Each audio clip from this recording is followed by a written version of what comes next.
शामिल के जदीद मोरो सिंधवा जिता सिंधी अल्ताफ सुमरो की रिपोर्ट मुताबिक मोरो पुलिस पारा मोरो वासी मौसूम हसनैन जानी अब्बासी कत्ल केस में ॾींहुं रात मेहनत करे केस जो रूपोश मुख्य जवाबदार दाइम बोड़ो के गिरफ्तार करे केस की साफ शिफाफ जांच करने ते केस के फरियादी शाहिद हुसैन अब्बासी अब्दुल सत्तार अब्बासी DSP ऑफिस पहुंचे DSP सरदार खान चांडियो के टोपी अजरक नोटन ऐं गुलन जा हार पाराया।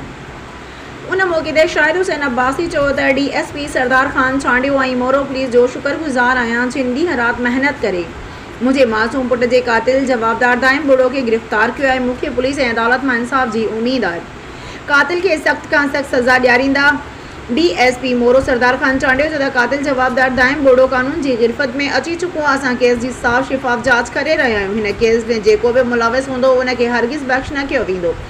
मक़तूल मौसूम हसनैन जानी मुंहिंजो भी पुट वांगुरु हुयो। हसनैन जानी अब्बासी जे कातिल ऐं संदसि सहूलतकारनि खे सख़्त खां सख़्त सज़ा ॾियारींदासीं। कहिड़ी बि ताक़त रखंदड़ हुजे कंहिंखे बख़्शिश कोन थींदी। मासूम हो, हर कोई बचड़े वाला। हिन सां वॾी शायद सां ज्यादती थियल आहे। हिन जो मासूम बचड़ो कुठल आहे।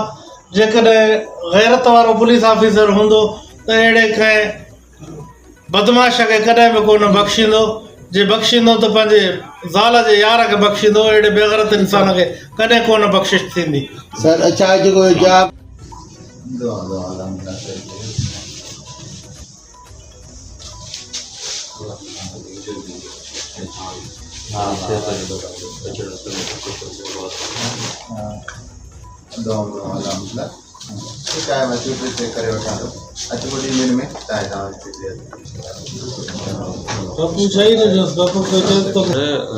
जेका DSP साहब जी महिनत आहे हिन केस में ऐं जेका अॻु भराई थी आहे सो अलाह साईं साहब खे सिहत बख़्शे SSP साहब खे DIG साहब खे जंहिं बि हिन में पुलिस किरदारु पंहिंजो ऑफिसर विधो आहे अलाह साईं वॾी सिहत जी केस में वॾी अॻु भराई थी आहे ऐं साहब जी असां जेका जांचनि में असां मुतमिन आहियूं।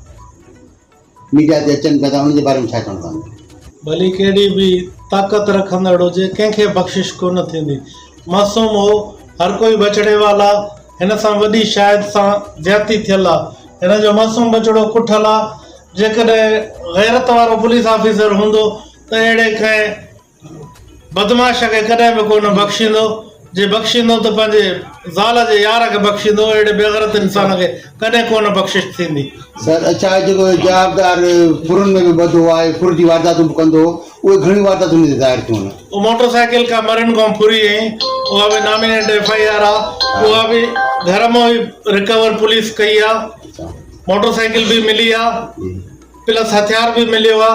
हिन जे घर मां ई मिलिया आहिनि। उहे जवाबदार खे सुभाणे रिमांड जे लाइ कोर्ट में पेश कयो वेंदो? जी बिल्कुलु पेश कयो वेंदो। अॼु रिमांड वधीक रिमांड जी सज़ा कई वेंदी कोर्ट में? इंशाल्लाह कंदासीं।